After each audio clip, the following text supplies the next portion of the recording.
Good morning, good afternoon, everyone. Thanks for joining with us. This is our first learning lab of the month of February in 2026. Before I begin, I would like to read the Toastmasters International recording statement. Because this virtual Toastmasters meeting is being recorded, Toastmasters International requires we read this statement. By attending this virtual meeting, you agree to the privacy policy of Toastmasters International as well as the unassociated remote hosting service. Some of your personal information, such as name, image, and any shared messages, may be shared with other meeting participants and will be recorded by Toastmasters International, who may use the recording in the future as it sees fit. Your remote attendance hereby discharges Toastmasters International from all claims, demands, rights, promises, damages, and liabilities arising out of or in connection with the use or distribution of said video recordings, including but not limited to any claims for invasions of privacy, appropriation of likeness, or defamation. If you don't want your likeness to be shown, please turn off your camera. Thank you, everyone. Today we do have three speakers. Our first speaker is Wikum Hettiarachchi. The common thing between Wikum and me, we both are from Sri Lanka. I met Wikum in Philadelphia last August at the convention. I attended his panel discussion and then I saw, oh, another Sri Lankan is there. There were not many Sri Lankan at the Philadelphia, but I was so impressed to meet him.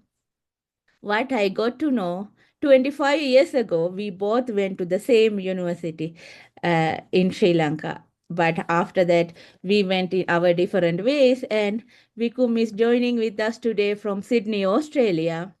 And it is my honor to introduce Wikum Hettiarachchi. Toastmasters Club growth begins with understanding our journey. Learn from yesterday. Our past meetings, membership trends, and experiences show us what works and what needs improvement. Every challenge gives us a lesson to help us grow stronger. Live with purpose today. Growth happens when we focus on quality meetings, supportive leadership, and welcoming guest. Each role we take and every member we encourage makes a difference. Hope with grace for tomorrow. Club growth takes time. By staying positive, open to change, and supportive of one another, we build clubs that continue to thrive. When we learn, act with purpose, and stay hopeful, growth become a shared success. It is my honor to introduce Wikum, and please join me welcoming Wikum Hettiarachchi. Learn from yesterday, live for today, hope for tomorrow. Wikum Hettiarachchi. Thank you very much, Program Quality Director Umanga Di Silva. And it's great to be with all of you at 3 a.m. in the morning in Australia. So I would really love to talk about clubs anytime. It doesn't matter the time for me. And I really enjoyed my Toastmasters journey. And I love to talk about clubs. So I'm going to share with you my experience as a Toastmaster and where I start, what I learned, how I see that after learning, and how I see now after some time, and how I keep applying what I learned from the club.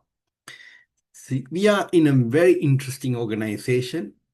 I have not came across any of the organizations like Toastmasters in the world still. there are organizations for different purposes, but there's the only organization I have seen this nature, this structure, this organization set up is Toastmasters. Before Anaheim conference, I was thinking to search what are the 100 years old companies, business organizations in the world. I only found very few which are 100 years old because most of the 100 years old companies has created some of the impact to their society and even to the world. So this gives me really deep thinking about why Toastmasters is a really interesting organization. The purpose is very simple, but keep the purpose also very eh, live to the same time frame, also really interesting. So let me share with you a bit more background about myself and how I start, then you have a really great idea. So I initially went to Toastmasters when I was just after university in Sri Lanka. And at that time, there was only few clubs in Sri Lanka.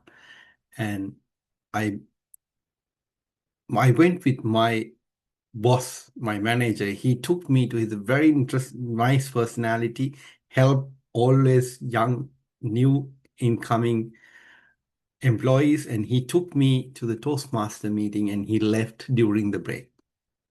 So I was lost in the Toastmasters and I was so scared. Everybody is very organized and passionate what they're doing. I was not in that league. I was waiting the time to leave the meeting.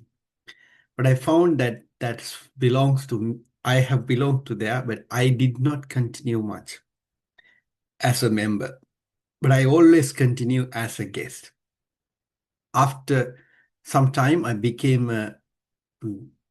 went to several countries and I became working in a different countries and I started being a guest in a different countries Toastmasters. That gives me very interesting feeling. When I go to anywhere, anytime, first thing I do, I find a Toastmaster club and go to their meeting. And all of a sudden, any city, I found 20 friends there. They were happy to do anything for new tourist who's a Toastmaster coming to this meeting, and within 2 hours they offer everything. Oh, I can take you to here tomorrow. I can give this advice.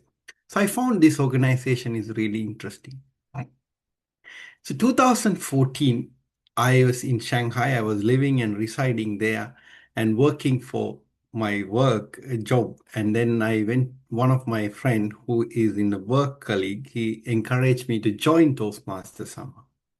So I joined Toastmasters in Shanghai, China. Shanghai, China Toastmasters is a mostly weekly club and they are younger age. Most of them join Toastmasters to improve their English speaking skills. And they are very progressive mindset bunch of people in Toastmasters. They go, they are very, very object oriented and also goal oriented sometimes. And also they're not they're not afraid to lose the face in their mindset. So lose the face mean in front of the whole group, they're happy to lose the face and grow to the next level. So I found this thriving team community is very interesting for me. And after joining a few months, our club president asked me to become a club president. So within of 3 to 4 months, the president told me, Wikum, you are the best person to lead the club next term. I want you to consider this. So I became a club president after very few months. So it was very interesting to become a club president. That was the second club of China, and it was very really established club at that time. So once I joined, I found it's very challenging to manage the club going. And every Sunday morning we had meetings and quickly become challenged. And I had to do a lot of things inside as a club leader. And then, of course, there was help from me, my mentors, and my other team members. But it really took challenge even more. When, after 3 meetings, I got informed by venue management, they're going to cancel the venue. We have to find a new venue. In in China, it's a members select their club based on the venue because they plan their commute uh, directions, and then they plan the clubs based on that. And then they have a connection. So we can't change the club from one venue to another venue for very far. So this got a big challenge, and also financials also become very challengeable when we have to pay for venue, and it's really good big challenge. That time I was a little bit worried and I was nervous, and that time I got a senior member came to me and told, Wikum, Toastmaster, there are so many ways to approach things. You should approach this as a leadership project. Appoint a committee. And during that time, we were using smart. Uh, we were using communication and track and leadership track, CL and CC. He asked me to appoint a team and then give them as a project, leadership project, and recognize in the club. So I followed that, and I found very good model to work with the team and appoint and give responsibilities, and followed that presentation coming with the new project, and it's very interesting. After a few weeks, and there are several considerations, we found a new venue and we established that in that venue. We signed the contract for longer term and established in that venue. And this gives me very interesting opportunity how to see the different things as a leader in the club or your community. So that helped me to organize the club leadership path for many members who's joining. And I created the model whenever we have a club project, we got through as a small leadership project, and that helps them to become a very uh, leader in what they wanted to do in their life as well. And then as a club, I wanted to have inspiration because I want to be club to be seen in different organizations, different situations, different club levels. So I went to that time we had two conference in a fall and spring conference. When I went to conference, I found only very few people represent our club. There are so many other club members joining, around 600. So only I was there. So I had an inspiration to bring someone to our club, from our club to next year's contest and conference.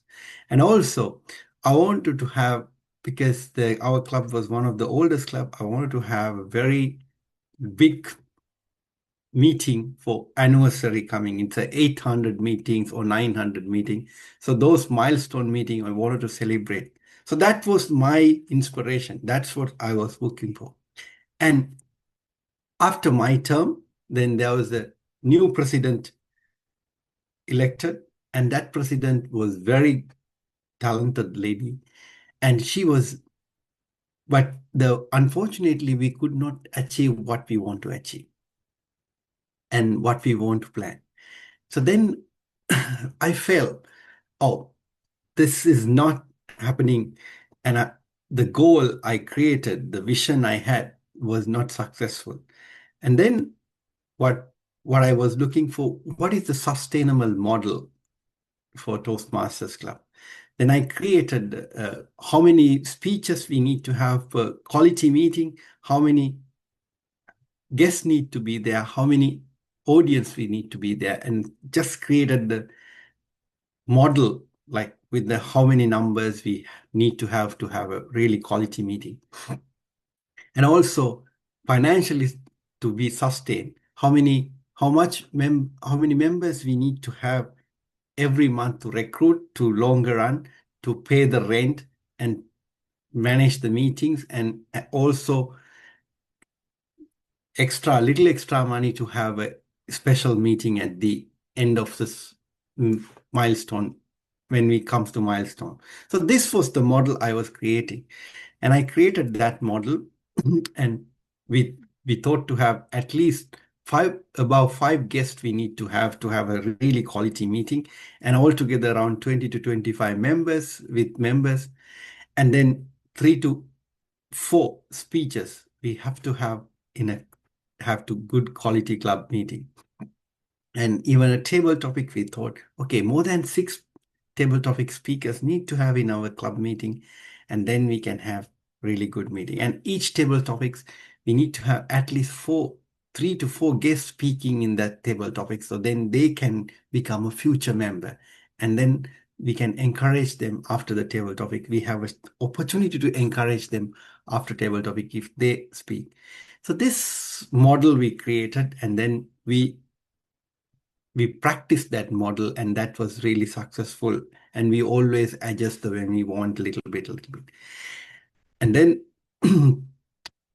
followed that, we created the processes and traditions as well, which is limited to club. So in our club, we practice some of the processes that every club leader at least do a one speech every month. And most of the members, we request them to speak at least once in 2 months.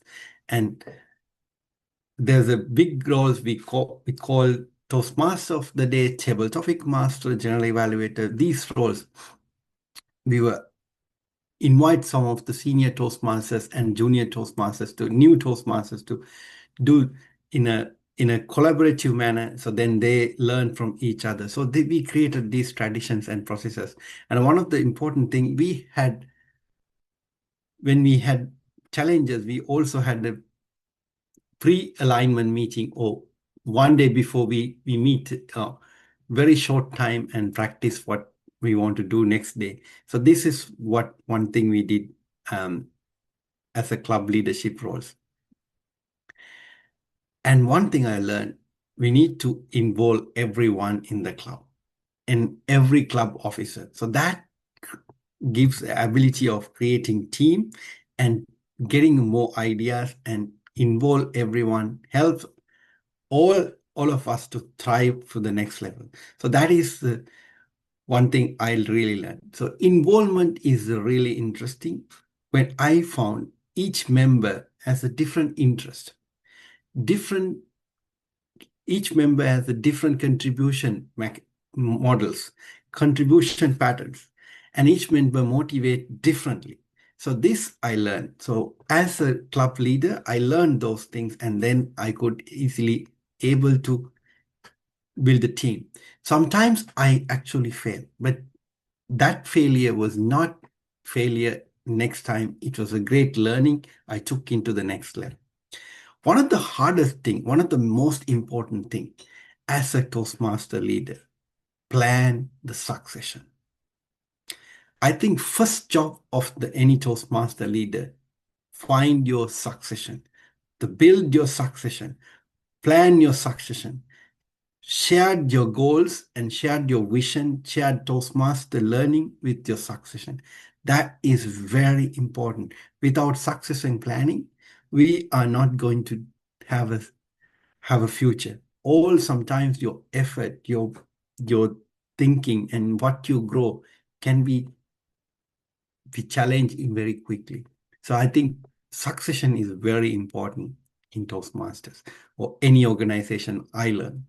So these are the top 6 lessons I learned as a club leader. So these 6 lessons help me in a numerous way within the Toastmasters, the different role in Toastmasters. So after my club president role, and our club was very strong, and the most of the members started outside our club started to talk about how good is our club, and the other members start visiting our club frequently, and they were asking opinions. And then one of the senior Toastmaster who wanted to start a new club asked me to be club mentor for a new club. And when I joined them, and they had the challenges of how to manage financials, so they were not really organized. So then also they had challenges on booking system, on a speech, and which member comes first, and then how we build the clubs. So we also had challenges on certain other issues. So what I learned in a club helped me to support this new club.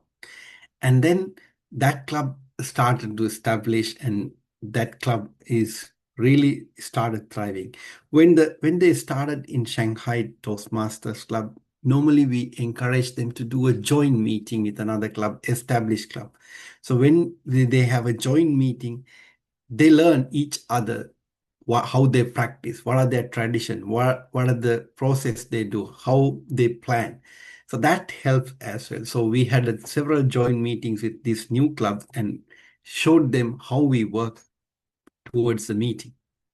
Then also at the same time, I became a club advocate, or we can call it evaluator and support. But then it's most of the clubs who are facing club and also sometimes club officer training. I was invited to talk about the club leadership and how we set the club for longer duration and long-term perspective, settle model for the club to thrive.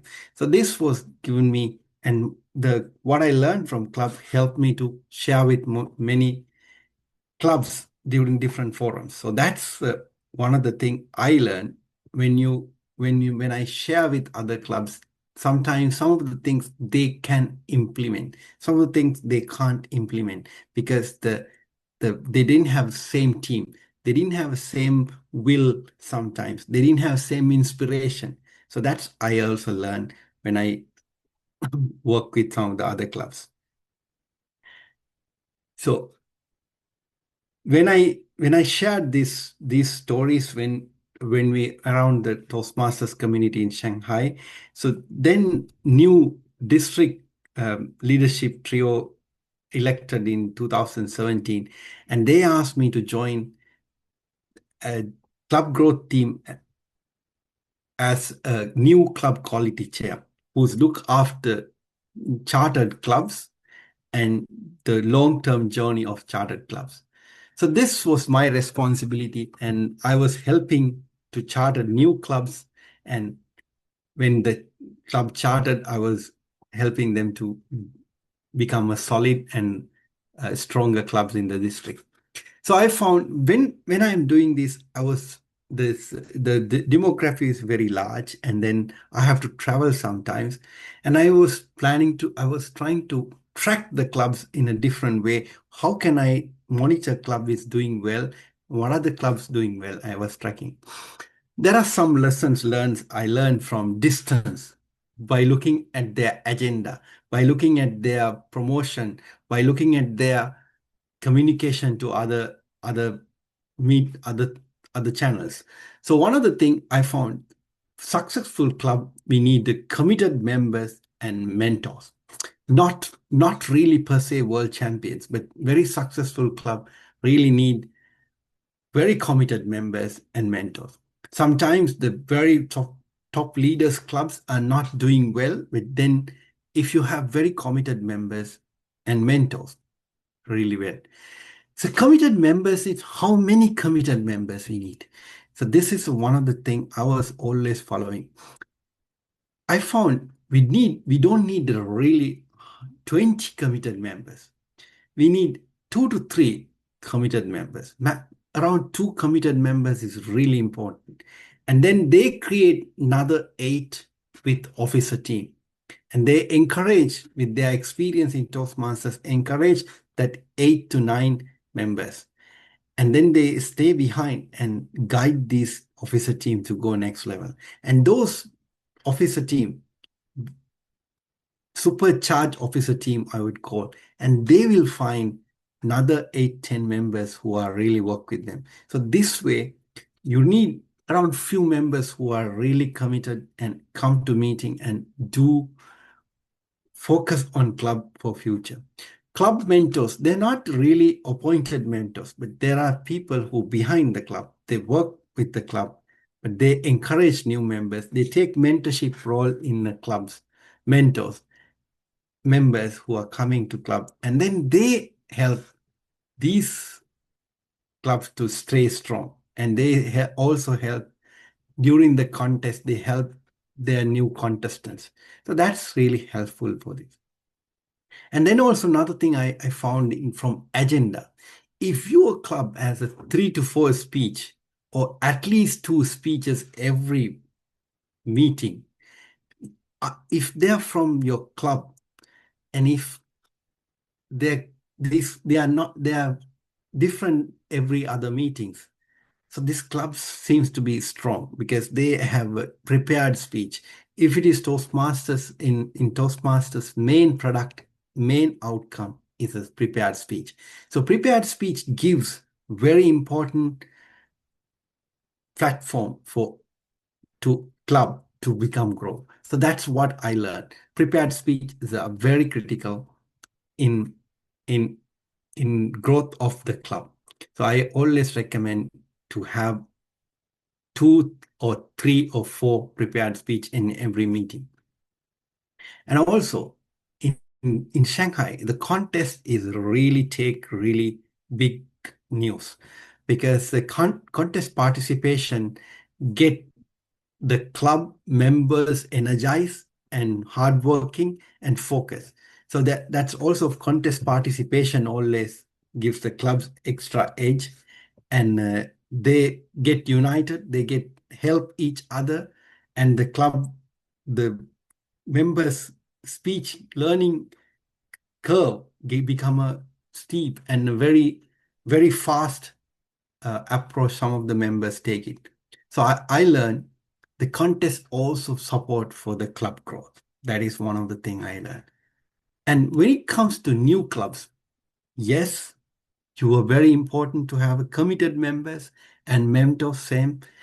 And I always when you are trying to found a new club, we always try to find who are the committed members in this club, who can be the committed members in this club, who can be the mentors, and we try to coach them from district level, and we try to help them to help to club members. So that's what I was trying to find, and I give recognition for these committed members so that they continue their role in a longer run. And when it comes to very new clubs, they are really interested about contest because that is attractive and they feel they can do this kind of thing, and it's a recognition. That is one of the things I found, that new clubs, when they chartered, they can join the contest. One of um, and they are really excited for this to join contest. I was one time member of the new club, and they were chartered just um, around the contest, and they were really focused on contest, and the club growth happened very fast in the contest duration. And speeches and key roles.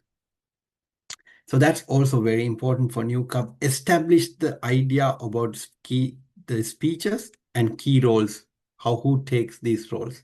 These are the 3 things I really learned, and I try to apply in clubs as a fundamentals. This is very important to have, and in a club.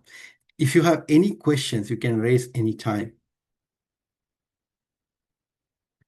So in districts 85, in 2017 and 18, duration, we had several sessions in like this, like leadership labs in districts 100. We had a club growth session. So this is one of the session we had. All the club growth, the clubs which are developing, but establishing, clubs which are chartering, meet every other month, have a discussion about their problems, their success stories, how they did it, what's their goals as well. So we call it today's aspirations is tomorrow's inspiration. So that's what we had that time. So this is a very interesting, and one of the picture I remember one of the first club forum we had. And interestingly, that year we built more than almost uh, I think around 25 clubs. We lost 8 clubs. We built more clubs at that time. So we were 150 clubs and we end up with 170 during that year. And we were in District 85 was selected Distinguished Toastmasters Club. And it was really successful year, as I remember. And I also got awarded the special recognition from district leadership for this duration, what I learn and apply. I became very passionate and I got a lot of opportunities to speak with the clubs and share things. And that helps me to grow as a speaker as well. I am really thankful for them for giving that opportunity for me. Next. So what I learned as a club and from the club and as the club mentor, and then the bigger role as a club quality chair for District 85 when we build the club, I learned certain things which I found solid. So then I was planning when to use this as a complete strategy or action plan in longer run. So in Shanghai, this to give you a perspective, Shanghai was growing for last 3 decades very fast. In 2010, 2008, that time, Shanghai hosted the World Expo for 6 months. During this period, the city was thriving, and there was so many opportunities for all the professions. At that time, there was a girl who started the club for um, bankers, lawyers, accountant, and consultants. This club, they used to call it BLAC, Toastmasters Club. So this club had a purpose of connecting communities thrive in this thriving city. So basically, they wanted to share the same location working. They want to share the community. They want to exchange their contacts. They want to exchange their knowledge. They want to help each other to do business. That is the objective they had. So they started a club for bankers, lawyers, accountants, and consultants. So this club started by 2 lawyers, husband and wife, and they focus on building a community as they were purpose for that to help each other. But these professions are not really easy in a thriving city. They were doing overtime work. They were in a business trip. They had children and family at the same time. They could not go longer way, and sometimes they had 3 months very good meeting and 2 months they were down because they could not follow it. And also sometimes they thought like some of the thing in Toastmasters not relevant to them. Our counter, it's not relevant to them. We are lawyers, we can talk a lot. And also some things like accountant didn't really wanted to do some extra work. So something that these kind of things appeared. And so that they did not follow the Toastmasters' main skills, main focus. This is what happened. But they had a great purpose, but sometimes they went around of the Toastmasters' main skill set, main roles they didn't follow. Specifically, they didn't have agenda sometimes. They did not focus on evaluation. They had a prepared speech which is almost the impromptu table topic session actually. It's a longer version of table topic. So this got challenged, and this had a roller coaster ride. And then by 2021, it was 2020, just after the COVID, it was crashed, and only 2 members, the founders, were there, and they were not having any meetings. And then district director came to me and said, Wikum, this club is dying. Can you think about something? This struggling club, we need to get something to do. Can you think about something? So that time we discuss, we sit down together with few other Toastmasters, we repurpose the club into different name. It's called Business, Life, Ambition, and Career.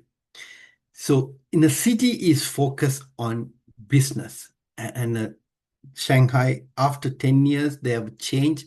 Now it's more focused on business. And a lot of people migrated to Shanghai and from other small villages and other towns, and they make a big life, thriving life in Shanghai. We focus on that. Shanghai is full of ambition. There are so many people really do go through ambition journey in Shanghai. So we created ambition as a one path. Also, I was in Shanghai as a career focused person, and I was working as well. There are so many people from around the world and around the other cities joined in the living in Shanghai for career.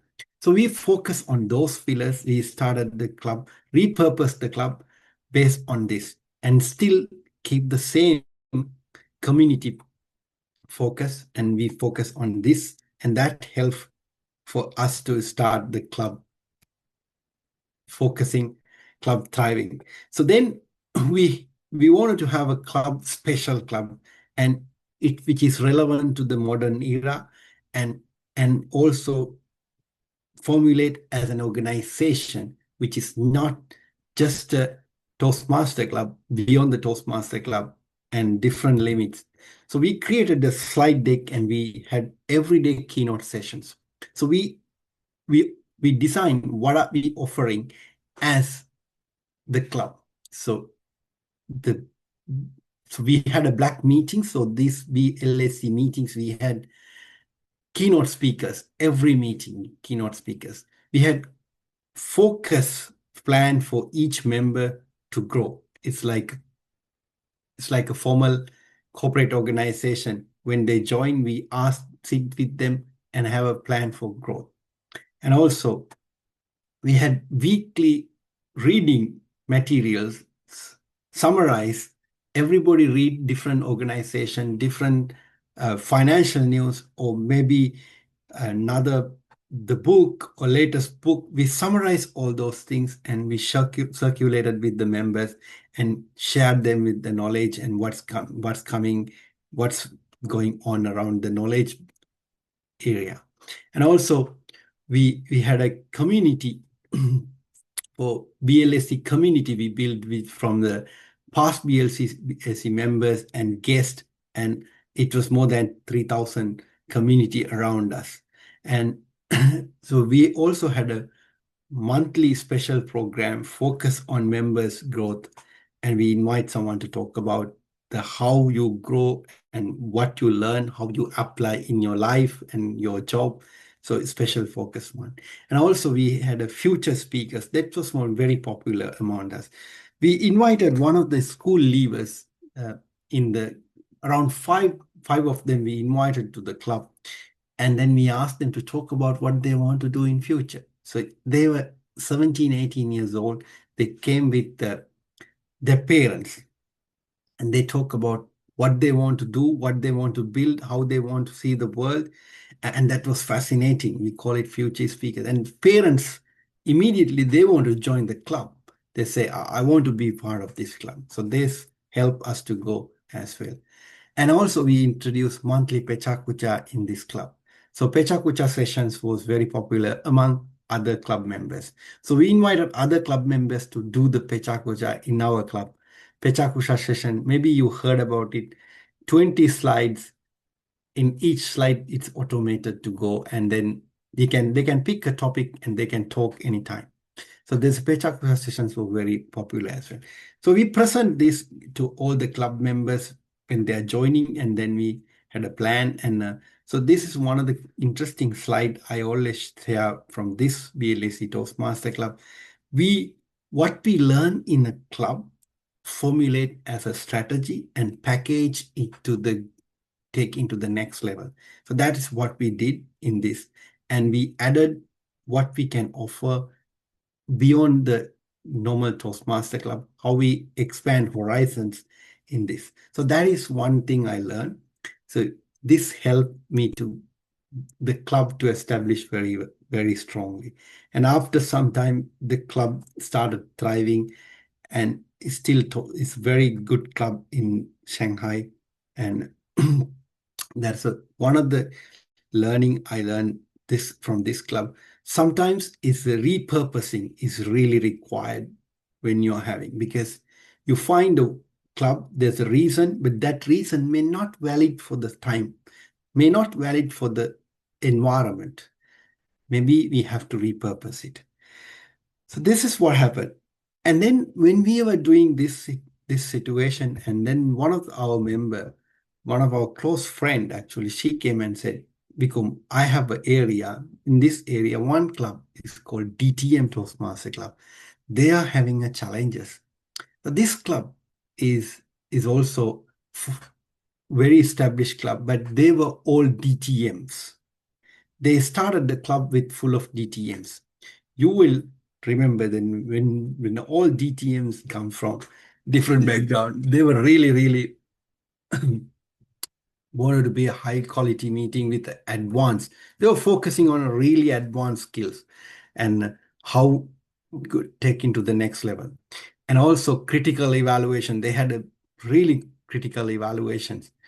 And unfortunately, it was not really went well. So they were focusing on building skills, but they were not focusing on building a club, building a leadership team, and how we can encourage new people to join. Those things was not really in place. So then this club was also all members decided to close this club. But then this area director said, I don't want to lose this club, and we wanted to start again. So we sit down together with her, and we went through Shanghai as a location, and we found very interesting place in Shanghai, which is one of the most expensive place in the world, and all the banks, all the big corporates located there. But there's one thing was missing. They didn't have any Toastmaster club.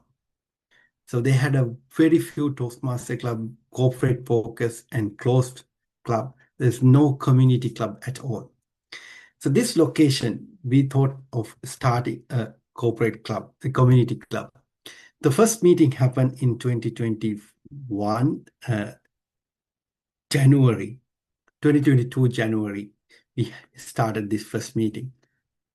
And it was started in a bookshop, and there was nothing. They didn't have anything for the club, and so no previous members did not support at all. And then first day they wanted to have a banner for the club, and they wanted to have money for the next venues. So there was a table topics, and during table topics, and I shared the historical in Sri Lanka, this school cricket, sport festival time, we take a hat and do a hat collection. So I shared this story, and at that day we collected next 3 meetings venue fee and the money for the club banner. So that was the club they started.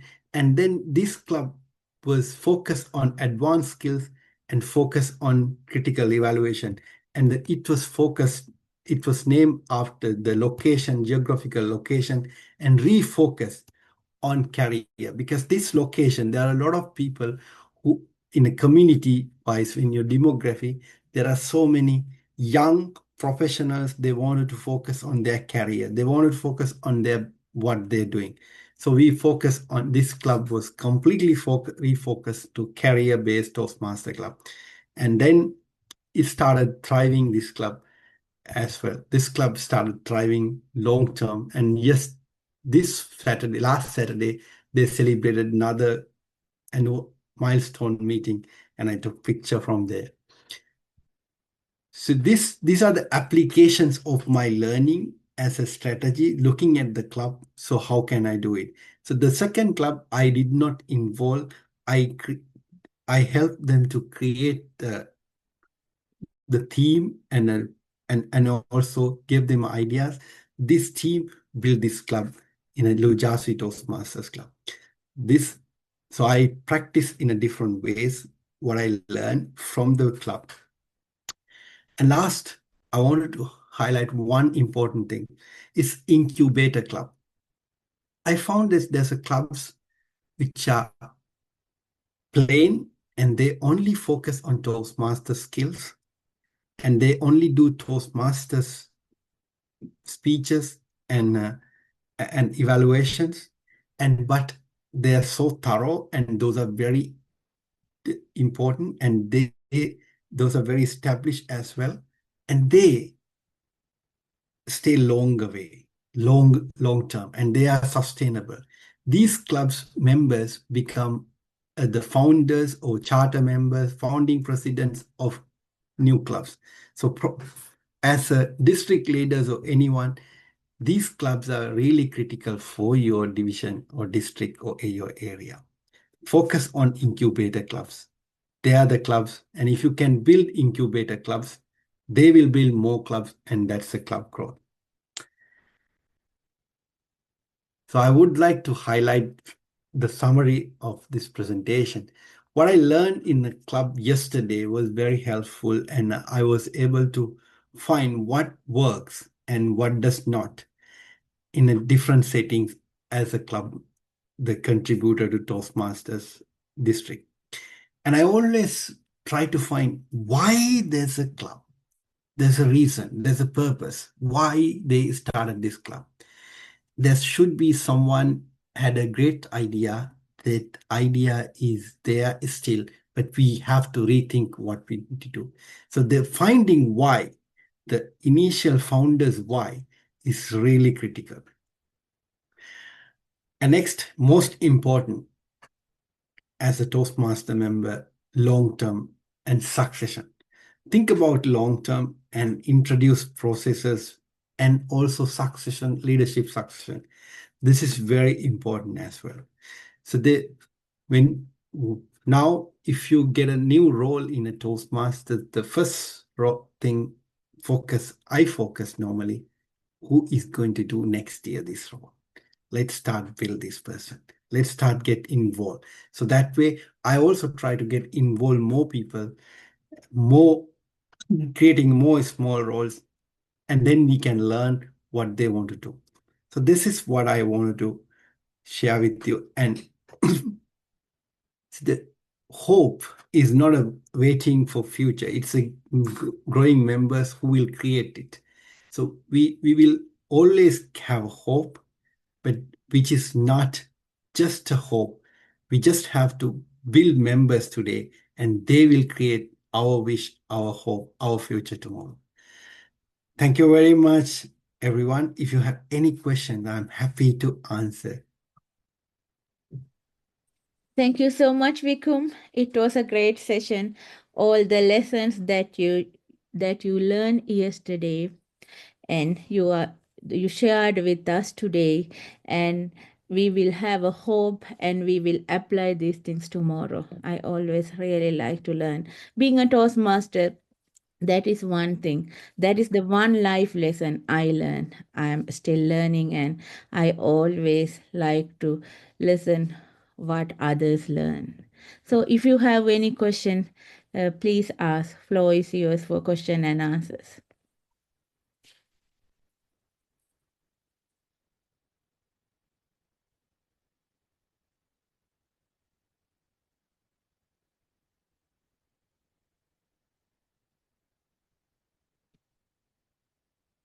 Shala, do you have any question? Shala and I work in this learning lab. Shala is my learning lab chair. We both organize these sessions. Good. I think this community is your community is really experienced community as well, and they also have a really depth of knowledge about how the club established. And I think most of the the learnings from club we can take into the different level in even a different beyond the Toastmasters as well. Um, and if anyone has been to Shanghai, Not me. uh, I cannot. I cannot see anybody raise a hand or anything. yeah, Let me ask this question. I know we both were born and raised in Sri Lanka, and I moved to United States. It was a completely different culture, I understand. For your for your experience from Sri Lanka, you moved to Shanghai, Shanghai to Australia, Sydney, Australia. So how does it work when you join to I understand Toastmasters help. For me also Toastmasters help. But I'm thinking how this culture shock affect you in a club building. I understand you work, make it to happen, but I also think when you initiate that one, it will happen. But how did you fill that gap? Because this is not a Sri Lanka, you are building a club, right? This is a completely different nation. How did that work?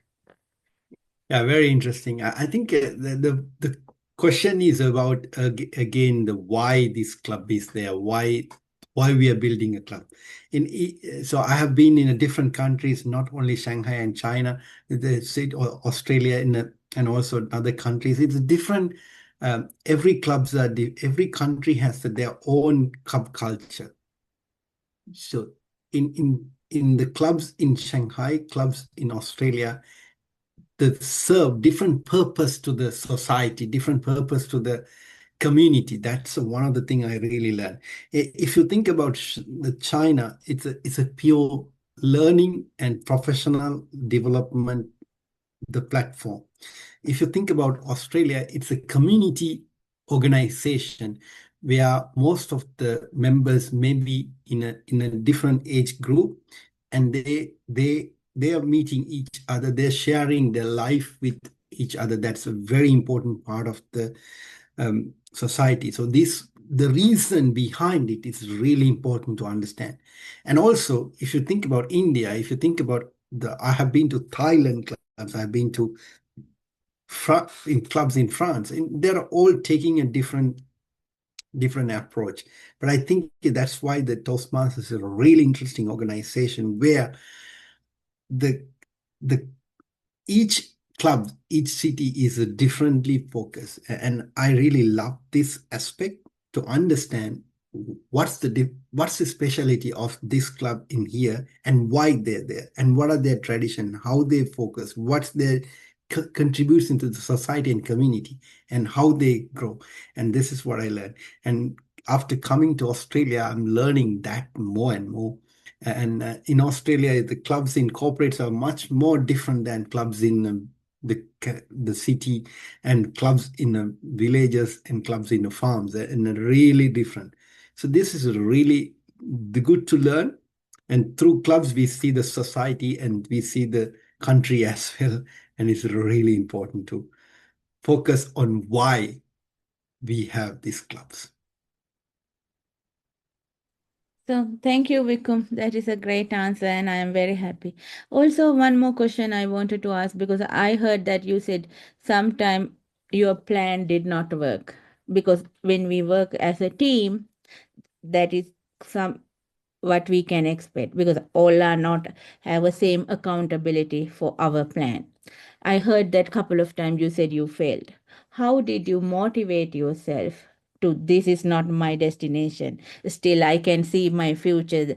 So how did you motivate yourself to make this happen? It's a really interesting question as well. And so one thing I really learned, the most of the plans doesn't work. Most of the times the plan doesn't work. The plan, when you plan, you get the confidence and you get more information. You get thorough understanding about the situation. So that is what I learned. So when you plan, so you can manage the situation better. So this is the one thing I learned.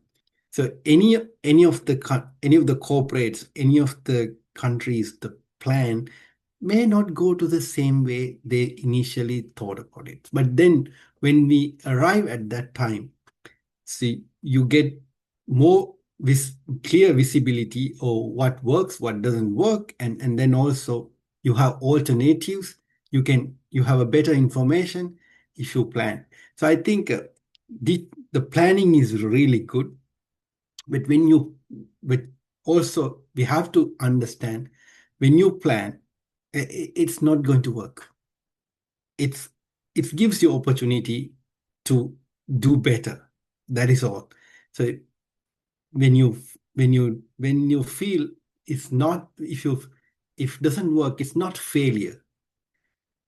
It's a way it is, but it will give you a better way to learn, better way to see the approach the situation. That is why we need to plan. So I always recommend the plan, and then you can have a better management, better control in the situation when it arises. Thank you so much, Wikum. This is an open floor for question and answers. If anyone has a question, you are very welcome to ask. Jay, do you have a question? I can see you joined from India. Toastmaster Manka, nice. Wikum explained in detail. I enjoyed this session. Thank you. Thank you, Jay. Thanks, Jay. Bob, do you have any question?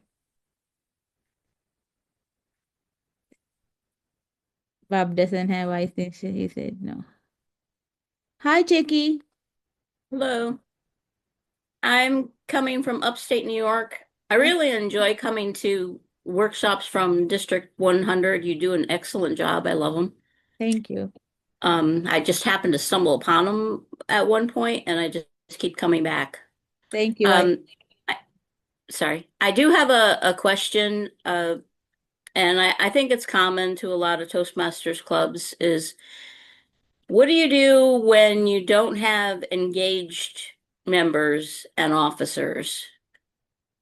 I keep trying lots of different things, trying from different avenues, and we might get a little bit of momentum for a short while and then we start all over again. And, that's the kind of thing that leads to burnout when there's only a couple people working hard and everybody else is just floundering.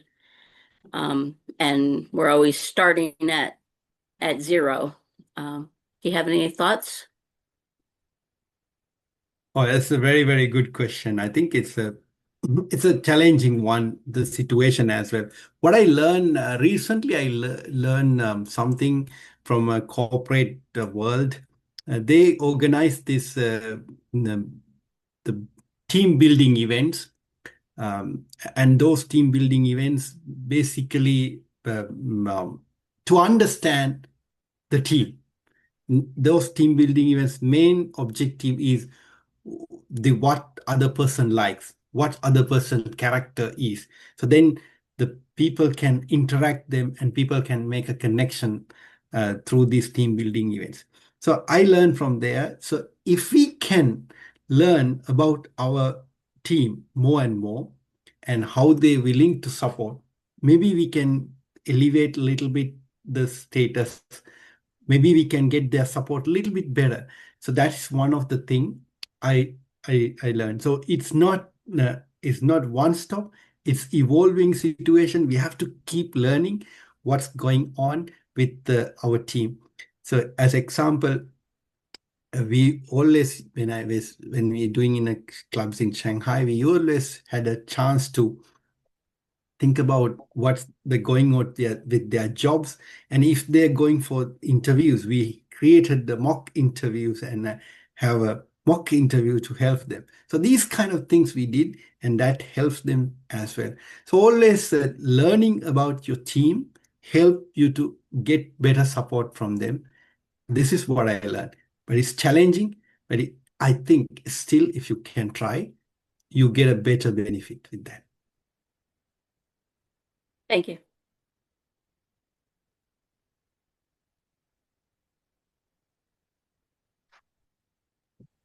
Thank you so much, everyone, asking a question and comment. Also, Again, thank you, Wikum, doing this great sessions. You learn as a Toastmaster, and you shared with us today. I know being a Toastmaster, we change many people's life sharing these things. That is a great. Again, thanks for being our special guest speaker, Vikum. I know your time could be right now 4 a.m. in the morning in Sydney, Australia. Thanks again. So our Thank you. second speaker is here. It is my honor to introduce our second speaker, Aletta Rochat, International President in Toastmasters International. Aletta Rochat has made history as the first person from Africa and only the 10th woman in 100 years to become International President of Toastmasters International. Aletta is an inner life skills wisdom partner and certified coach. She is an accomplished author and global speaker who has delivered training in 21 countries and works with clients around the world. She also coaches TEDx speakers, helping them craft messages that leave a lasting impact. Aletta describes leading, coaching, and training as her happy place, based in Cape Town, South Africa. She enjoys walking, hiking, and occasionally running half marathons with the spirited group of women known as the Wonder Woman. Today, she is going to present Stop Recruiting, Start Attracting, the ship that changes club growth. Most clubs work hard at recruiting and still struggling to grow. This keynote challenges that approach and introduces a powerful shift. Clubs don't grow because they recruit well. They grow because they are attractive to belong to. In this session, leaders will discover why traditional recruitment efforts often fall flat, even in well-run clubs, and how subtle signals, culture, energy, and experience shape whether guests say yes or quietly disappear. You will explore the difference between promotion and attraction, why belonging beats persuasion every time, how guests decide, often within minutes, whether a club is for them. The small intentional shift that turn a club into a member magnet. Participants will leave with a new lens for club growth, one that focuses on designing an experience people want to return to. Please join with me welcoming International President of Toastmasters International, Aletta Rochat. Thank you so much for the warm welcome, and hello to everybody from District 100 and from many other districts around the world. It's really a privilege to be with you today, and also to speak about this topic that I am so passionate about. I want to take you back to my very first club meeting. I had no idea, very little idea, of what Toastmasters was all about. I'd heard of the name, I'd never met a member. I didn't know anyone who'd joined or even been to a meeting.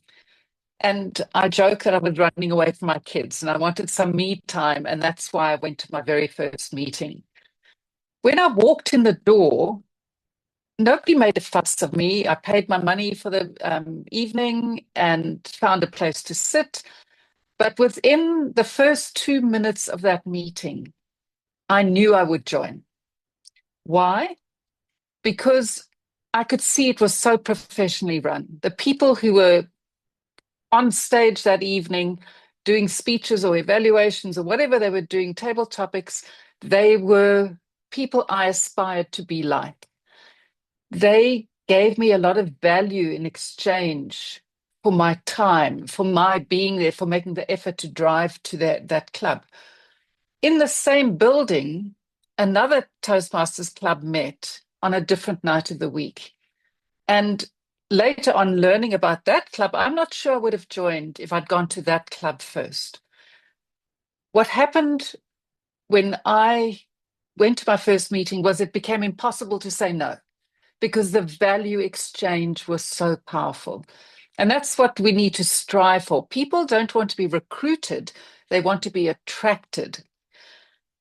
We don't join a club because someone convinces us. We join a club because there's something there that is so compelling that we can't say no. Now, our challenge as club leaders is to create that for people who walk through our door. Now, whether you like it or not, we are competing for attention. Not necessarily with another club down the road, but maybe. And maybe also for other organizations where people can volunteer their time and their expertise.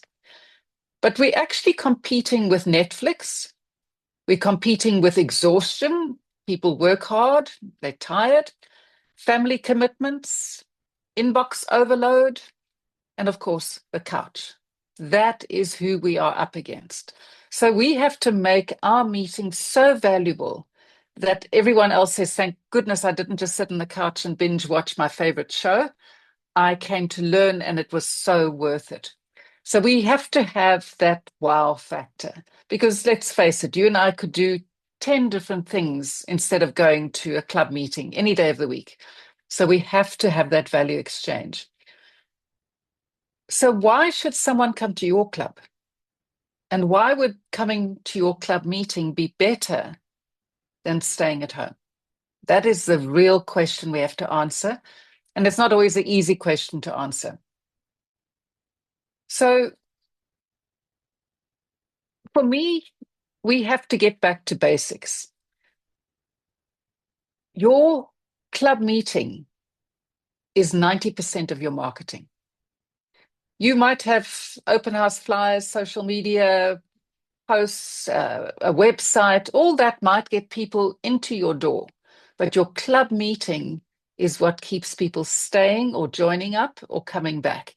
If that club meeting is underwhelming, badly organized, just unprofessional, you're not going to attract people, you're not going to keep people either. So if your meeting doesn't impress, your guests will find something else to do. Your members might disengage or go to another club. So if you're not growing as a club, chances are there's something in your meeting that needs to change. Because if your meeting is vibrant every time, then people will want to be there and want to stay there and want to keep coming back. And when I say that, it sounds quite harsh, because it's kind of saying, what are you doing wrong? But unless we figure out what's not working, we've got no chance of substituting for it for something that does work. So if your growth is stalled, it's not because people aren't interested. It's not because you're not trying hard. It's because you're not demonstrating the value exchange. There's not enough value for people when they come to a meeting to bring them back. Last week, my club had a meeting. I was unable to attend. And by the way, I looked a bit earlier on, and who did I see in our list of participants but our club meeting VPPR, our club VPPR, and let me check that she's still, yes, Kerry Lee Adlam. And she had no idea, well, I had no idea she was going to be at this meeting, but I'm actually telling you a story about her. I couldn't attend that meeting. And I'm part of one of our club Facebook group, not Facebook groups, WhatsApp groups, which is for guests. And I'm going to put it in the chat, the post she put in the WhatsApp group for all our guests. And I just clicked the link on Facebook. And I experienced FOMO, because on that Facebook post about the meeting that I'd missed was so much energy. There were 51 photos uploaded onto that post. When I looked through all the photos, I saw people having fun. I saw a full house. In fact, there were so many people that some of them had to stand because we'd run out of chairs. There was such a vibrant description that Kerry put out there in terms of who said what and congratulating people for trying, congratulating the best speaker, best evaluator, best table topics. That was such a sense of fun she created in that post. And if you look at Facebook, the first comment under that post is, how does one join? Because that post is like a huge magnet saying, we're having the best time. Look how many people we've got. Look how much fun we're having. Come and join us. It becomes irresistible. Now, you might be saying to me, Aletta, that's well and good for you. You 1 in a million. You've got a club that's big and it's successful. And you've got people like Kerry Lee as your VPPR. My club's not like that. I can tell you that I've seen other clubs that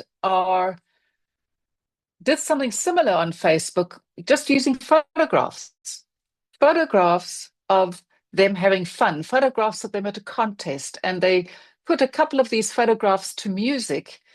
And again, I wanted to be part of that community. I wanted to belong to that community because it was evident to me that they were having a lot of fun while they're learning. So how can you communicate the fun you have to make it attractive to other people? Because if you're not having fun as a club officer, and there was a question earlier on about, people being disengaged and a couple of you doing all the hard work, my best advice is have that conversation with your club members. I know volunteer organizations that I've belonged to. I was a trustee for a governing entity for a residential block of apartments. And I stepped back because I was just busy. And then a while later, somebody messaged me and they said, Aletta, we need you. Please come back. And just that statement, we need you, helped me opt in again.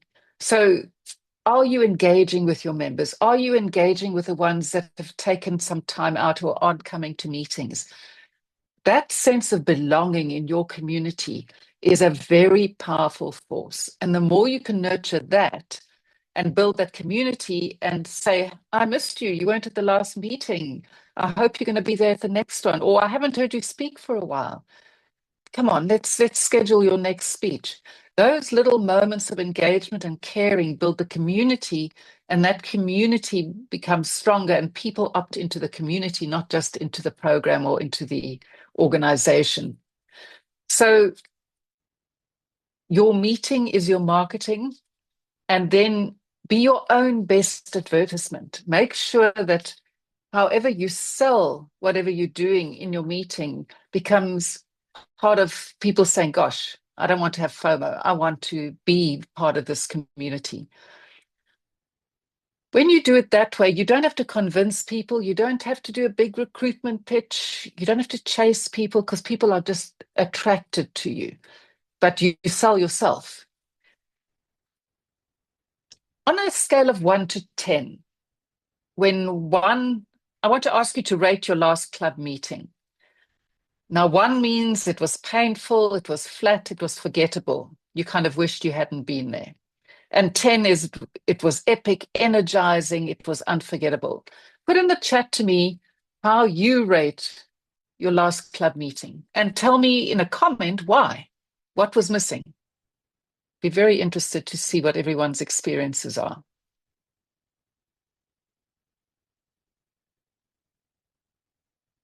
A 9 from Todd. Tell us why, Todd. That sounds amazing. Full of fun and learning. An 8. Kerry Lee, she says, ha, ha, ha, it was a 10. Wikum says a 9. Melton, 9, creative table topics. That table topics is such an important session and can really engage people and make it a lot of fun. That's probably the easiest way to add fun and energy to your meeting. Good. Okay, so nobody here is saying 1 or 2.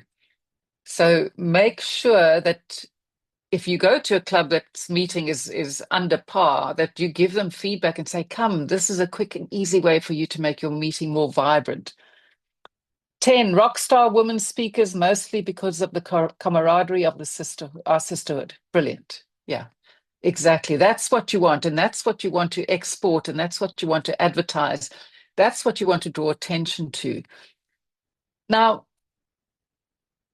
my next question for you is, what can you personally do not another club officer, not somebody else on the team, but what can you personally do to up the quality of your next meeting that would give that value exchange, that would keep people coming back? What's your contribution that you're going to commit to for your next meeting? Put that in the chat as well.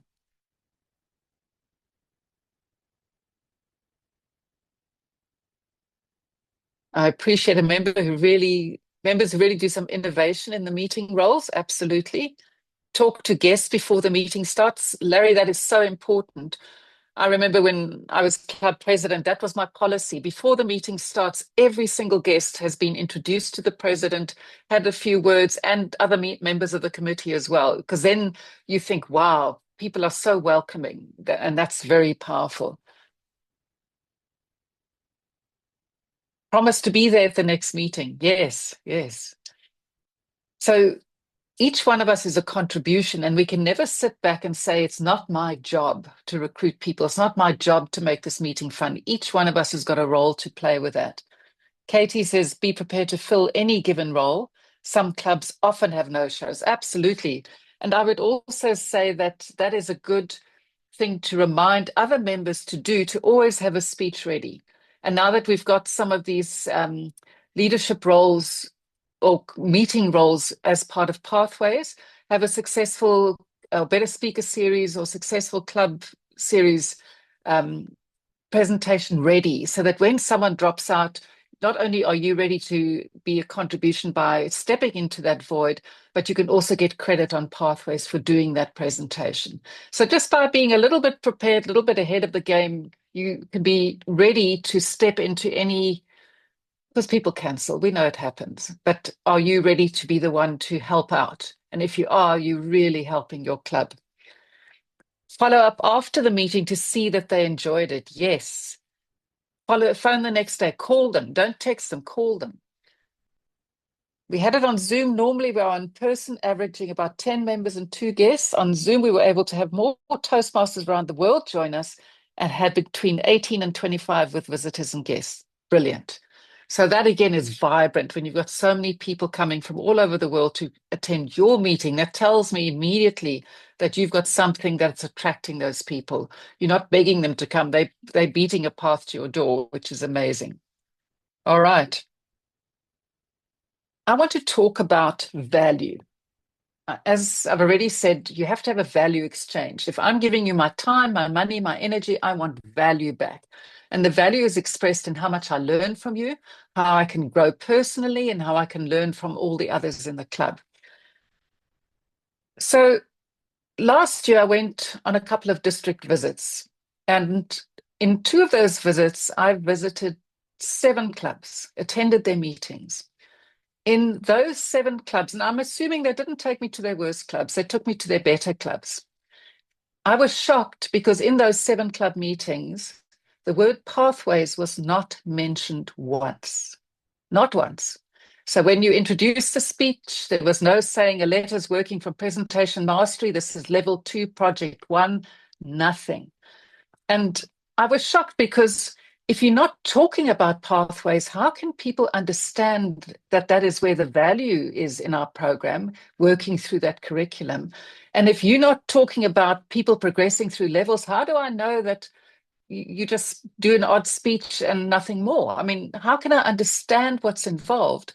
But if you're talking about what speech it is, from which pathway and which level, and what the criteria are for that speech, then I think, oh, wow, I'd like to learn how to do that. I better work up to level 3 because that's going to be important for me to learn. So if you're not mentioning Pathways, you are shortchanging yourself as a club, and you're going to find it harder to grow. I firmly believe that, because people want value. And often people say to me, how can I attract younger members to my club? And if you are offering a meeting where everybody is maybe, I hate to even say it, using photocopies of the old legacy program and not using a digital platform like Pathways, younger people are going to run a mile. There's nothing in it for them. If you are not in touch and you cannot offer a curriculum digitally, why would they come to you? So many people will say to me, oh, but, this pathways, that pathways, they don't particularly like it. Did you know that Pathways has over 300 real-world competencies built into that curriculum? 300 skills that are in demand that people can learn by going through Pathways. Immediately, that means your value exchange is higher because you can talk about real-world skills. You can point them to the program, and you don't have to teach them everything. The program teaches them everything, but you have to be an ambassador for Pathways. So if your members aren't signed up for Pathways, do something about it. Stop making excuses. Stop telling me what people don't like. Help them through that learning curve. And generally, my experience is that when people are reluctant to embrace Pathways, there's an underlying fear. And that underlying fear is often, I don't know where to find it. I don't know what to do next. I'm not sure. I feel lost. And it just feels like it's so hard. So find what I call Pathways angels, those wonderful people in your club or in your area or in your division who love Pathways and who love helping others. Get them to come to your meeting with their laptop. If I'm not signed up for Pathways, they help me create a password and a username so I can immediately sign up. They bring that laptop to every meeting, and you make sure you help people log their speeches or whatever else they're doing on there. But as a leader, as a club leader, the question is not, do people like Pathways or are they signed up? The question is, what will it take for me to get them on board? Because if they're on board, my club's going to benefit, I'm going to benefit, new members are going to benefit. Nobody loses when you sign up for Pathways. So take ownership of it and make sure that you convince people to give it a go. I understand reluctance. I understand some people hate change, but if you nurture them through the change, they will benefit and you will benefit. And the more familiar you are with Pathways, the easier it is to sell it.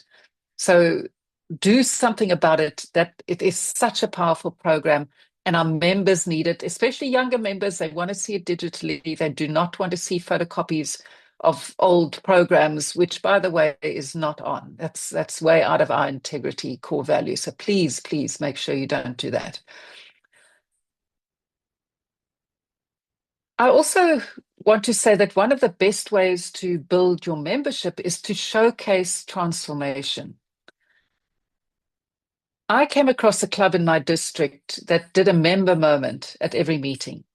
A 2 to 3 minute slot, one of your members stands up and says, this is how I have benefited from being a Toastmaster. This is what's changed in my life. This is what's become possible. And it's so good to do that, because if you've been a member for a while, you kind of take your progress for granted. It's only when you reflect back on what you were like when you joined that you suddenly remember, gosh, I've grown. And it's good for the member to reflect on that, because that in itself can get them to re-engage. I heard the other day from a past leader in our district who, when the dues renewals came, there weren't as many members signing up. We'd lost a lot of members. He took it upon himself to call, not text, not type, to physically call the people who hadn't signed up or renewed their membership. And he asked them one question. He said, what brought you to Toastmasters? And just by reminding them of what brought them in there to our door in the first place, 50% of those non-renewing members signed up again. So you want to showcase the transformation. And one of the ways you can do that every meeting is having a member moment. It doesn't take much time on the agenda. And if you're really clever, you get that VPPR of your club to get the permission from that member moment speaker and record that. Put that on your website, put that on social media. I want to caution you to not do what I did many, many years ago. I was quite a new Toastmaster. My husband had his best friend from when he was a child come over, and he said to me, Aletta, tell me all about Toastmasters. So I said, well, we have clubs, we meet, my club meets twice a month. We do speeches, you get evaluations, we do table topics, and I probably got to the point where I was talking about a grammarian. And I could see his eyes had glazed over. And he said to me, that doesn't sound like a lot of fun. That's not for me. And the mistake I made is I was selling how we run our meetings instead of selling the transformation. I should have said something like, gosh, we get together every 2 weeks. We have so much fun. We support one another. We make it a safe space for people to take risks. They grow in confidence. You cannot believe the transformation in people. That is what we're selling, not the how. Same when you talk about pathways. It's not, we've got 6 paths and 5 levels and so many projects. That's not what they want. They want to know, who are they going to be like after completing pathways? How is it going to change their life? So the transformation is what you sell, not how we do what we do to get to the transformation. So I'd like to ask you, how do you sell Toastmasters? Give me a few sentences in the chat of how you would speak to someone about how to sell the opportunity they have to become a Toastmaster. Let's see what you've got. Todd, you said I call those testimonials. Yes. 30-second, tell me more, a 3 to 5 minute transformation. Wow, absolutely. And Fernando, you said your contribution is a really well-prepared speech, not just an improvised one. Yes, and I also want to add that done is better than perfect. And I always tell people, because the reason people opt out at the last minute and won't do a speech is because they're not prepared. They haven't had enough time. I believe there's a lot of real world value in delivering a speech, even if you're not fully prepared, because that's what life's like. Your boss comes to you, says you've got to do it in the next half an hour. You don't always have the luxury of full preparation. So push through that discomfort. You'll still learn from the experience, and you can always repeat the speech if you really felt it was a disaster. But I really encourage people to speak even though you think you're not prepared. Okay, members share their improvements on social media and they bring their friends. Katie, I stress the confidence in the skills gained. Yeah, Kerry Lee, the community is so supportive and eager to help you along your journey. Wow, we learn so much from each other. Yes. Wikum, share life-changing moments happening in Toastmasters. Yes. So again, we're selling the transformation, we're selling the fun, we're selling the vibrant community. We're not selling, we do speeches and evaluations and table topics and grammarian like I said all those years ago. So please don't do that. Please be far cleverer than I was and just sell the transformation. Tell your story. You know, Craig Valentine is one of our World Championship winners from many years ago. He has this method called the then, the now, and the how. Then is what you were like before Toastmasters. Now is the transformation. And the how is my beautiful club that is it has such cool meetings, and we support each other and we help each other grow. Okay. And Katie says, also stress that you have a warm connection among lifelong learners. Absolutely. I mean, and it's such a positive environment. That's the thing that I love. Even if I am tired and I sometimes think, oh my gosh, do I really have to go tonight? But every time I go, I come home and I'm inspired. I've just, it's been such a positive experience. In one club I belong to, there's an accountability buddy, or they share a win in their business or speaking ability. Absolutely. So many good ideas here. Just sharing that transformation. So if we go back to the beginning, your club and your club growth is dependent on you and your contribution to your next meeting. It's dependent on how much energy there is in the room, how much community there is, because people crave to belong to a vibrant community. It's so powerful. Your club doesn't need to explain what it does. It needs to share the transformation. And when you do this on a consistent basis, and that energy, and everybody can't wait to get to the meeting because it is so positive, that is when your club becomes a member magnet. That's when you start attracting people because they can't help it. What you offer is so, so cool. So I really encourage you to just go out there and become a club, an experience that people can't say no to. Make sure you promote pathways and the value that gives people. And if you've got those people who are reluctant with pathways, help them. Don't leave them behind. Help them every step of the way. And when you bring all these things together, I am convinced that you will have a vibrant club that keeps on growing. So I wish you every success. Go out and do your magic, and may you go and what do they say in the Bible? Go forth and multiply. That's what my best wish is for you and your club. Thank you. And then obviously any questions, Umanga? Thank you so much for wonderful points that you were talking about, Aletta. Floor is open for any question you have.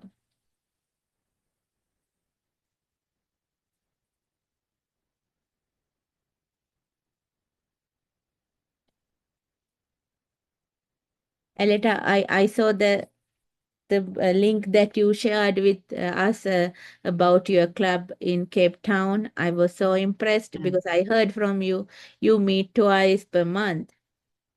So I understand you have a strong club, great participation. How does your club motivate everyone to participate and do that kind of job to keep the strong club? I think it's kind of baked into our DNA. We've been Presidents Distinguished every year for over 20 years. So that's the culture. We had a club president a few years ago who used to start every meeting and he would tell the members and the guests that we are a President's Distinguished Club, and that means we're like a 5-star hotel. We take really good care of you. So we keep on, and he used to do a toast to the number one club. We weren't the number one in the district, but he always used to say, we're the number one club. So we believe that we're a club that's got a lot to share, and we consistently involve, we share that story. We a couple of years ago, we hit a rough point when COVID came. We were fully online. We didn't recruit members during COVID. We really didn't get very good at that. Our numbers started plummeting. And I remember probably about April, not too long before the end of the Toastmasters year, I looked at our numbers and I said, we can't not be Presidents Distinguished this year. It's such a proud legacy that we've got. And it would be letting everybody who's worked so hard for all those years, we'd be letting themselves down and ourselves down if we don't wake up. So I asked the club committee to meet, and we started saying, what do we need to do to get to being Presidents Distinguished, identifying the gaps. And it was in the education and then probably some members as well. And we made a plan and we did speakathons. We just kept working the system until we got to Presidents Distinguished. And that's the kind of commitment we all have to the legacy that we're building in that club. And you can do that whether your club's ever been distinguished or whether you've been distinguished for 1 year. You can just say, that's how we do things here. But don't let it be only the club officers who speak about that, or only the club president, or only the VPE. This has to be a conversation with all your members, because it's no one person can make a club great. It's a team effort. So you have to involve the rest of your members. But I wonder, I'm going to spring a surprise on Kerry, seeing she's online. Kerry, would you like to say how we keep people engaged at the club? She's probably saying, Aletta, how can you do that? Is she still online? I am. There she is. Okay. Okay, Kerry. Tell us more. You've been a member of the club for how long? She's quite a new member. Since June last year. Since June last year, she's already doing VPPR or PR for the club. So you tell your story. What made you join and what keeps you coming back? Well, actually, I was asked to join the Toastmasters, I think 10 years ago at least, maybe more. I walked in and they got to the part of evaluation. Now, if you've never met me, but I can tell you something. By joining that one meeting, I realized the thing that scared me the most was that evaluation. And I looked there and I said, well, this isn't for me. Goodbye.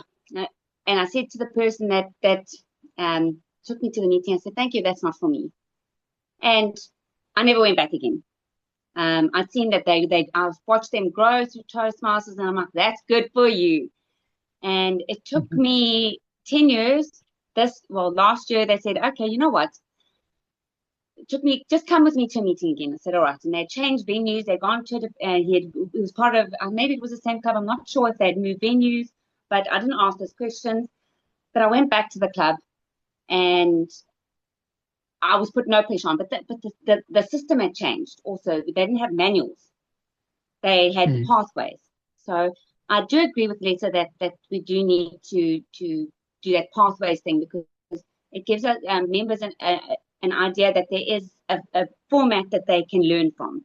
So if we don't use that, that's one thing that our VPE does do. And we get up and we motivate them, we say cheers, we do the loyal toast. And there's that. And then I've also started going to other clubs so I can learn from them and bring them back into our club. So we also did an event for Aletta, where we try to reconnect all the clubs. So with your districts, I would recommend actually having an event where you reconnect, because COVID killed us all. It really, it killed the motivation. And once we have the community, I feel that our club has just almost revived again, and people are interested. So that's what we've done differently. And Kerry's also and it's part a of matter a. you can see Go ahead. And also the VPE allowed, if I can see the VPE battling, he doesn't even have to ask me. I know he's, because I got to know him a bit. And it's about encouraging, actually, why I joined this, I wasn't actually even, sorry, Aletta, I actually saw this, I found this 100 club, and I saw Wikum had this interesting speech, and I thought, oh, okay, well, I want to learn about the clubs and things. And then I saw you were following him. I thought, oh, well, that's a good way to spend my time learning. So thank you for your hour too. So it's a matter of telling them that it's not just about a small community. That if we're a global community, like you were saying, you can go. You're going to all these different clubs, and someone else was saying earlier, you're going to all these different clubs, and it gives you a platform to get to know the community better and to form So and that's what Toastmasters is. We're joining. So we can relate that to get our members to realize that it's bigger than what they are, it's bigger than what they see, then it makes them want to do better and show them that, look, we had an international president that was from a third world country. We're a first world country, or whatever your catch can be, there's always a way to look at it differently. And just Thanks, using Kerry. what is best. And one thing that Kerry and some of the others have done is a group of them arrange to go as a group and attend another club's meeting. And a group comes to our club meeting. So we started having cross-pollination between clubs in the area. And then that goes further, because when you start having club contests, then you can say, well, we'll bring 3 judges to you. Can you bring 3 judges to us? So we start building that broader community, and we've for the last 2 years, all our club officer training is only in person, it's not online. So that community, as Kerry says, beyond your club is also very important. So I think all of this feeds into each other, and the more you've got a vibrant community in a club and you can take it to another club, we all benefit. So we are part of this amazing family, and the more we can share that, and what Kerry said is so true. When you first join, you join for yourself. You just want to be a sponge. You want to learn what you've got to learn. And I'll never forget my club president saying one night, there's not a group of fairies that makes this meeting come together. It's a team of us, and we work hard to do it. We need your help. And that was when people were volunteering to be club officers. And it's the same, you are part of an area, you are part of a division, and each one of us has a contribution to make. So the more vibrant your club is, the more vibrant your area is, it just cascades up. Thanks, Kerry, for doing table topics. Thank you so much, Aletta. It was a vibrant answer. I love it. I saw that Jay had a question. Jay raised his hand. Jay, floor is yours. So, International President Aletta, your session was amazing. I enjoyed. Thank I you. take this lesson of showcasing transformation. Take a 1 minute to 2 minutes video and share it. I will implement in our clubs from the next meeting onwards. Thank you. And whether you conduct any online sessions in your club or only in-person meetings. You know, we used to do hybrid, and then the guy who was our tech guru, he went and left South Africa and went to Australia, and we decided we can't do it without him. So we only do in-person meetings. So, Okay. but funny enough, as soon as we went fully in person, our membership soared. It was like a transition point. I think we never got that good at doing hybrid, and we did online, but we never recruited new members while we were online. So we're obviously better at being in person. But I want to just take that concept of the little videos a step further. We're coming up for March dues renewals before we know it. One of the most powerful things you can do as leaders, as club leaders, district leaders, is to record a short video saying why you're paying your dues. What's in it for you? And if the leaders at the top do that and then challenge the next layer down, challenge the next layer down, that's also a story of transformation. You know, what I usually say in those videos is, you know, I get a lot of bills to pay in my life, and most of them do not fill me with joy. But paying my Toastmasters dues, I absolutely love paying them because I know it's an investment in my future self. And I know that 6 months from now, I'm going to be a better person than I am now because of my Toastmasters community, my Toastmasters club. And that's another way you can showcase the transformation, but relating it to dues or relating it to why you complete a pathway or why you've signed up for a new pathway. There's so many different angles you can use to record a short video that you can share amongst your club and your community that will help people see what it is that we offer. Thank you, Aletta. Thank you so much, Aletta. Floor is open for any question if you have. I can see Todd said, so I visited a lot of clubs, now over 1,350 Toastmasters club around the world. At the end, they ask for guest visitors come in. I tell the Toastmaster or office in charge, call me. Last, my job is to help put light on your club as a person's endorsement. That is great. Yes, absolutely. It's beautiful. Yeah. I can see Katie raise her hand. Katie, floor is yours. Okay, thanks, Umanga. I've asked this question, and sometimes people, they know there's an answer out there, but we don't know the exact answer. I often have times where members are willing to let me tape their speeches and table topic sessions to promote the club on social media. But I'm thinking it would be wisest if I had an official waiver form to have people sign so that it covers everybody. And I don't know if there's something like that on the Toastmasters International website or not. I've looked, but haven't found anything.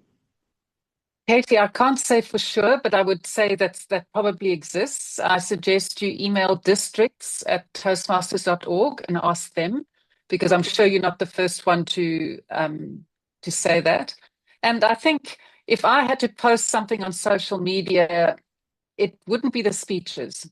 It would be a short video for someone who's just completed a speech and got an evaluation, and ask them, what was that experience like? You know, were you nervous? How did it go? How did the evaluation help you? Because that to me sells the value of what we do rather than one person's speech, which may be good or they may be an absolute beginner, but the value for someone who doesn't know what we do would be in what was that experience like? Oh, I was so nervous, but you know, we were guaranteed applause, and my mentor helped me, and I got through the speech, and then I got such helpful feedback so that I can use it in the next one. That to me is a far stronger tool to share with your community to attract people to your club. So become like a roving reporter in your club and just play around with those kind of videos and see what happens. I'm sure that you'll do really well.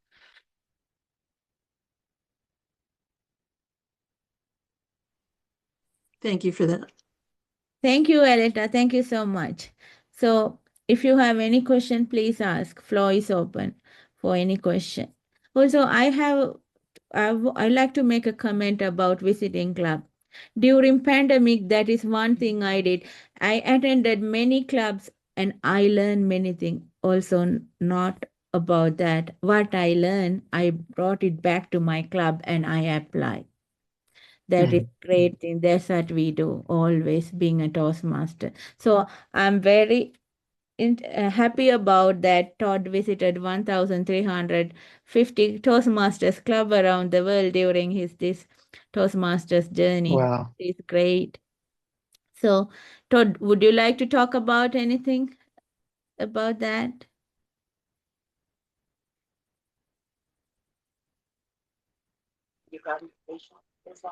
Well, it's definitely been an experience over the last 5 years of being able to visit clubs where you might not have normally been able to visit. I will say that it is now actually 1,367 as of yesterday. And in person, I have visited 427 different clubs around the world where I put a foot in the door. Been a Toastmaster for 28 years. And I think it's a great way to build friends and networks all over the place. Because whenever I drop into a city, I just look up a Toastmaster club, go visit it. Sometimes they pick me up at the airport. Sometimes they bring me to a restaurant. Sometimes I've even couch surfed. I mean, it's just great that the organized exists and that we have a way of finding people with like interests and like experiences to share. So I can say that I've had a great time. I know I put one of the messages in and being a third person endorsement at the end of a meeting.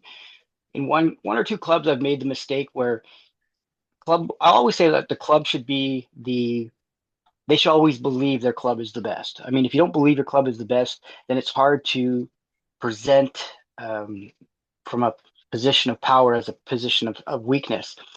And I was in a club and I would say it was strongly really good. I mean, like I have a hard time sometimes finding things to, help improve. And they said, well, what would you give us on a 0 to 10? And I said, oh, an 8. And boy, did they get upset. Like they thought that they were like the creme de la creme, and it should be like they were like, you give us numbers and names of clubs that are better than us. We want to go see them. I'm like, oh, whoa, whoa. But yes, it's definitely fun and exciting, and sometimes a little bit tippy toe, I guess you could say that. But if you have a chance, Todd, might as well do it. yeah, I love your story. I would love you to contact the Toastmasters magazine and just send them a thing about how many clubs you've been to and a bit about your experience. It might be something that they'd like to feature in an article, because I haven't met someone who's done it as much as you, and chances are there are not many who've done more than you. So I'm sure they'd be very interested in that. Thank you, Todd. It's on the back burner. I have written for a couple of the different districts that I'm part of, but I just haven't thought my writing's adequate to go to international yet. No, you don't have to write it. You just tell them about your story. They will interview you and they will write it. So don't let that hold you back. I think it's a story worth telling, and lots of people will be fascinated to hear about it. So I can't guarantee it'll get in the magazine, but I think they would love to hear from you. Great. So, Aletta, there is a question in the chat. Meltem, she was about we had a challenge to convince charter corporate clubs in Istanbul or Turkey. How can we charter corporate clubs? Okay, very good question, Melton. Firstly, I would get a list from World Headquarters of all the corporations that host corporate clubs worldwide, because you'll probably find there might be another one in Shell somewhere in the world, or some of these other organizations that you mentioned, or someone in a similar industry, because then that helps you when you go to that corporation to say, look, these corporations in Turkey, for instance, have already chartered corporate clubs, and let me tell you more about it. The way I like to think about corporate clubs and how they can help corporations is to think, what are the common problems that most corporations have? Generally, if you think about meetings are unproductive, how much time do you spend in meetings and they're not run well, and it's not time well spent. That costs people money. If they've got client-facing staff and they are presenting to potential clients or to existing clients, and their presentations aren't at a high level, they could be doing harm to the corporation and losing money, could be leaving money on the table. How about teamwork in a company? How about people being able to communicate with each other? How about something as simple as being able to give constructive feedback and also be able to receive constructive feedback? Those are all common problems that most corporations would happily say, yes, we'd love help on that. Then you've got to sell the value of the club. And of course, you've got to have an internal champion in the corporation, someone who really believes in what we do, because without that, it can fall flat quite quickly. So try and nurture a relationship, not just with the club that you charter and the members of the club, but with HR. I use the analogy, if you had to meet someone and fell in love with someone, you have the relationship with that person, but there's also their family and friends. And if it's going to be a long-lasting, successful partnership, best you get on with the family and friends as well. You can't just have a relationship with a person. You've got to have their broader community. So make time to visit the HR or learning development people. In the corporations, if they charter a club, get them at every meeting to invite a head of department or a senior executive to come to be part of that meeting, even if it's only for 15 minutes, and ask them to present a thought for the day. That means they get to experience a little bit about what Toastmasters is about, because maybe like me, they'd never heard about it before. But the way you sell Toastmasters, it's cost effective, it's peer-led, so it's and learning by doing. It helps retain talent, it helps develop talent within the organization, and it's exceptionally cost effective. I always tell corporations, I do training in corporations. I can do the most wonderful workshop for you for 1 day, 2 days, 3 days, however long you want it. But the minute I leave, the chances of people putting into practice what I've taught them starts going down dramatically. And what we offer is a system whereby over time that learning is embedded. So if you want to retain your staff, you want to nurture leadership from within, having a Toastmasters club is one of the most cost-effective ways that you can do so. And the other unintended consequence is that you get away from the silo thinking, because people meet each other in Toastmasters, they're from different departments, they build connections, they build relationships which benefit the organization. And they would never have done that if it wasn't for the Toastmasters meeting.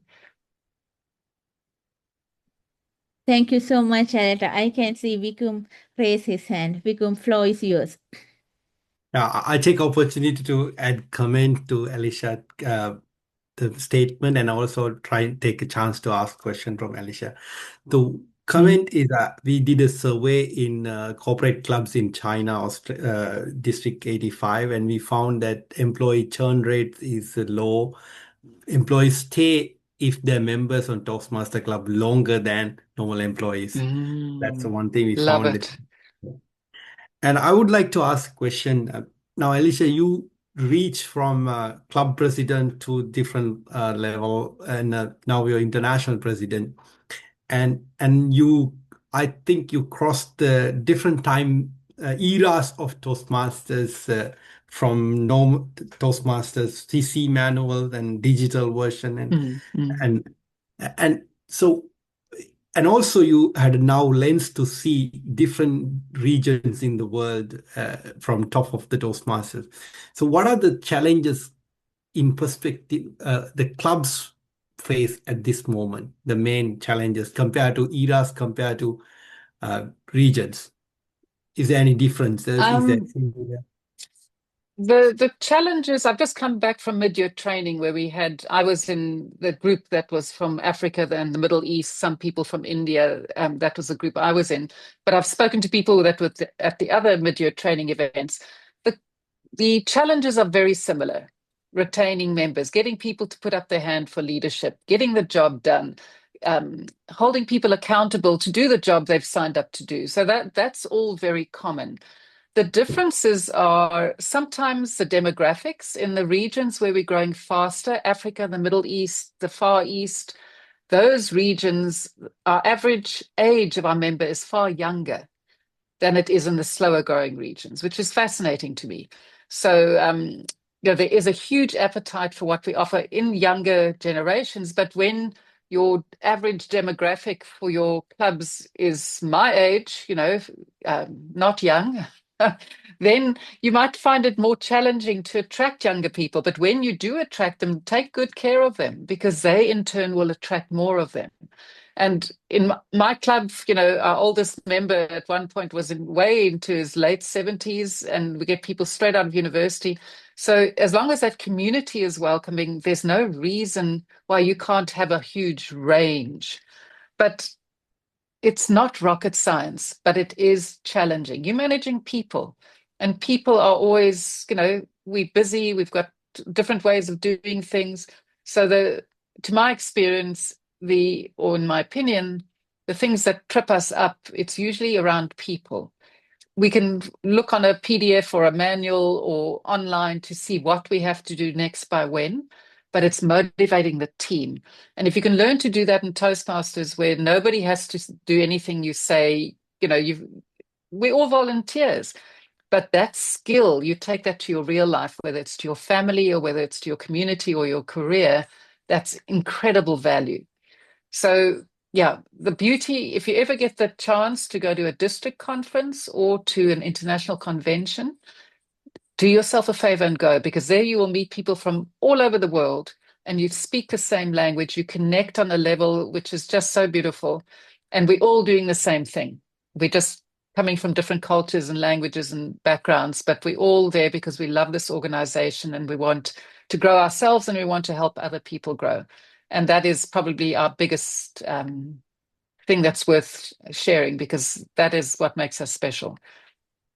Thank you Thank so you. much, Anita, that answer. I have a question about your personal Toastmasters journey. I heard that you shared with us today, after you attend your first Toastmasters meeting, within 2 minutes, you knew you are going to join Toastmasters, that club.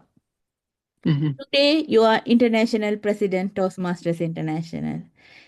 Did you ever imagine you wanted to come into the toppest level of Toastmasters International? Or how did that journey happen? When I first joined, I didn't even know there was a club president, never mind international president. I knew nothing. But I joke that I suffer from a syndrome, and it's called helium hand syndrome. So whenever someone says, we need someone to do something, my hand magically goes up, even if I try and pull it down. So I kept on just saying yes. And the first request was for my club president to be a VP PR. So I said yes. And then I thought, okay, what do I do? Who can help me learn what I've got to do? And I enjoyed it. And then pretty soon I was doing division PR. And then I was looking for something on Toastmasters Day, the annual Toastmasters Day, and the information on the district website was out of date. And I thought, you know what? I've got a marketing background, I can help. So I hadn't even been in Toastmasters 2 years, and I very bravely and naively put my name forward to do district PR. And went to my first district conference, and bless them, they elected me. And then I had said, okay, now I've got to figure out what I'm going to do. But that year, Pat Johnson, our international president at the time, came to visit our district, and I helped plan her trip and traveled with her. So maybe in a small way, she planted a seed in my head, but it wasn't an ambition I had. But I just kept on raising my hand because I was having so much fun. So I went back. I never was an area director. I did division director, and then I went club growth, program quality, district director, still having fun. So then I still raised the hand, and then I applied to be region advisor, and I was selected for that. And then I thought, well, I'm still having fun. Let's try the next thing, which is international director. I was elected, served for 2 years, and I thought, okay, still having fun. Let's try the next thing. And only by the time you get to running for second vice president, then you know that in time, all being equal, you will become international president. But that was never the ambition. The ambition was just, am I enjoying myself? Is this the right thing for this point in my life? And am I having fun? And I've never had a no to that answer. So I can't imagine ever not being a Toastmaster. I'm one of these ones who's addicted for life, I think. Thank you so much, Aletta, sharing all these vibrant points with us and how to attract members. These are very important for all Toastmasters to apply in their clubs. Thanks again being a special guest speaker in our Learning Lab session. And thank you very much. Have a good rest of your day. So we do have... Thank you, everyone. Thank you.